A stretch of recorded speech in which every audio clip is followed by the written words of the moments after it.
Naku, ano bang nangyari sa Davao City? Nakikita ba niyo yan? Medyo magulo yata. Ayan o, nakita niyo yan? Actually, lumabas na ito sa maraming mga media at social media na mga balita. Ha? Ano ba sinasabi rito? Yung ranking ng city at pinatawag na congestion world rank. Ibig sabihin, yung lagay po ng traffic, mabagal na trapiko sa ranking ng mga city sa buong mundo at sa buong mundo ang ranking. Ibig sabihin, sa city, eto na yon. Ang Davao City, Philippines, number 8 sa ranking sa city lang, sa syudad. Number 14 ang Manila, Philippines. At number 26 ang Caloocan City, Philippines, siyempre.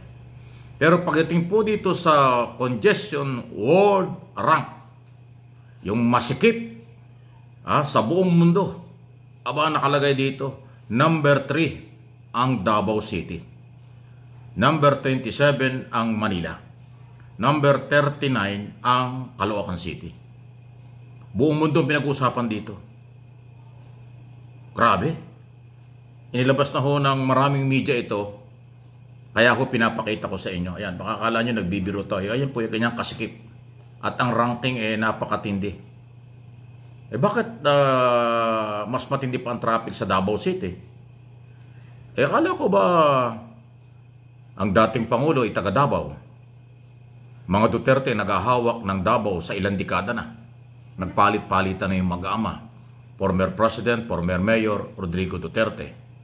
Pinalitan ni Sara Duterte. Basti Duterte. Naging Vice Mayor pa si Pulong Duterte. At ngayon Congressman pa. Kung totoo, nasaan yung 51 billion? Di ba may controversial na 51 billion na project na napunta raw sa First District ng Davao City under Congressman Pulong Duterte? Di ba yun ang balita hanggang ngayon? Di po walang katapusang balita dahil hindi napapaliwanag. 51 billion daw ang na-assign na pera dyan during Duterte administration.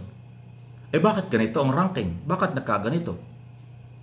Ulitin ko yung ranking sa buong sa city lang pinag-uusapan ito sa buong mundo. Ang ranking number 8 ang Davao City, number 14 ang Manila, number 26 ang Caloocan.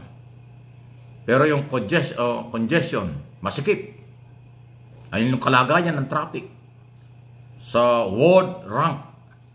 Hindi lang kasi yung una ranking ng mga city, ito sa buong mundo. Number 3 ang Davao City, 27 ang Manila, 39 ang Caloocan. Grabe. Nasaan yung perang ginagastos? Ito yung lumalabas sa pag-aaral nitong nakaraang taon 2024. Ilang araw lang pa lang naman, di ba? Mabigat ito, hindi biro ito Hindi biro itong lumabas na balitang ito. Sino ba nagpalabas nito? Most traffic city in 2024, TomTom Traffic Index. Ayun. Hinugot ito sa mayroong 500 cities, 62 countries. Okay? Grabe. At yung nga po ang lumalabas. Matindi. So, pagkaganyang katindi yung report na inilalabas sa buong mundo, hindi lang sa Pilipinas ito. Kasi nga ito ay TomTom Traffic Index 2024 na minonitor sa dami 62 countries, 500 cities, 500 syudad, number 8 ang Davao City. 62 countries, number 3 ang Davao City. Anong nangyari? So big challenge ito sa mga local executive. Big challenge din ito kay Carlo Nograles, yung tumatakbong mayor ngayon ng Davao, kalaban ni Duterte, kalaban ni former President Digong Duterte ng mayor. Kasi alam nyo, pag napakasikip, napaka-traffic, malaki ang nawawala sa mga mamamayan at ekonomiya. Dahil kung mabagal, ano mangyayari? Kaya lang dapat hindi nangyayari ito.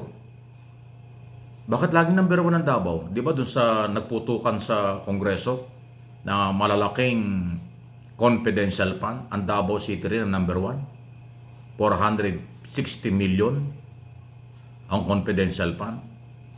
yung nung term ng panahon ni Sara Duterte as mayor. Ngayon, under the Baste Duterte, malaki din ang confidential pa niya. Kumpara sa City of Manila, Makati City, Pasig City, Taguig City, lalo na ang number 1 na pinakamayaman, Quezon City. Ang Quezon City, walang ganyang kalaking confidential fund. Maliit, pero napakalaki ng asset ng mga city dito sa Metro Manila. Tinalo ng gastusan sa Davao City. So, anong nangyayari? Something wrong. Sino may pagkukulang at pagkakamali rito? Local executive?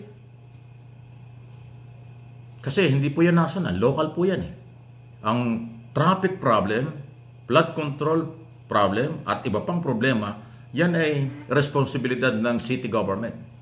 Kung ikaw na city government, magaling ang connection sa national government, tutulungan ka dyan para ayusin.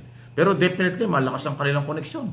Kasi nga, mag-aaman Duterte, nagpapalitan dyan. Nung presidente, ang dating Pangulong Duterte, si Sara Duterte, ang vice president ngayon, na dating mayor ng 6 na taon. Anong nangyari? So nagtatanong lang ho tayo, walang personalan. Nasa balita yan, sa buong mundo. Bakit nagkaganyan? Sa bagay, hindi naman ho ako nagugulat dyan dahil nung mula 2008 hanggang 2022 ng April, kasi pinakahuling punta ko ng Davao ay April 2022. So mula 2008 hanggang 2022, madalas ako sa Davao. 3 beses, minsan 4 na beses pa sa isang taon. Madalas ako sa Davao ng panahon.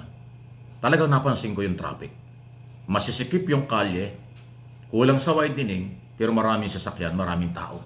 So kulang sa diskarte ng national, lalo na ang local government. Binabaha talaga dyan, lalo doon sa pinaka-downtown. Laging may baha. So again, tinatanong ko lang, nasan nga? Totoo bang mayroong 51 billion na nailabas ang nakaraang gobyerno para sa Davao City? Kung totoo yan, saan napunta yun? Bakit yung traffic hindi naayos? Yung mga pagbaha hindi naayos? Eh alam nyo, yung 51 billion, napakalaking pera no. Kung ginamit yung sa widening at bagong kalye, walang traffic ang Davao City. Hindi magiging number 8 sa lahat ng city, sa 500 city sa buong mundo.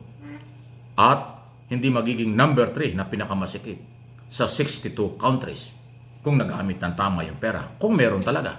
So dapat magpaliwanag. Dapat ma-challenge ang local executive. Panahon na, kung magkakaroon ng pagbabago, kung mawawala ang mga Duterte, papalitan ng mga nag-rally sa Davao, yung 1st District ng Davao at yung Davao City as mayor, congressman ng Davao at saka City of Mayor, ay magbabago o mawawala ang mga Duterte at nag-rallies ang papalit. Aba, tingnan natin kung paano niya. Napakalaking challenge nito at nakakahiya kasi ang ranking ay matindi. So, huwag kayong magagalit mga taga Davao City. Lihitimong balita yan, lihitimong pinag-uusapan yan at record sa buong mundo. Kaya sa halip na magalit kayo, gumawa kayo ng paraan para maayos ang inyong city. Kung gusto niyo magpalit ng mayor, nasa inyo yan. Kung gusto niyo kulitin ng mayor kung bakit kayo nalagay sa ganyang ranking na nakakaya, abay di, kayo ang makakapag-resolve niyan. Please like and share. Grabe ito, ano ha? Dagok ito sa mga Duterte. Paano nila ito ipagtatanggol? Paano nila ididepensa ito? Ay lumabas na ho ang balitang yan. Nag-viral na nga sa marami mga balitaan dito at sa abroad. Please like and share ang ating video.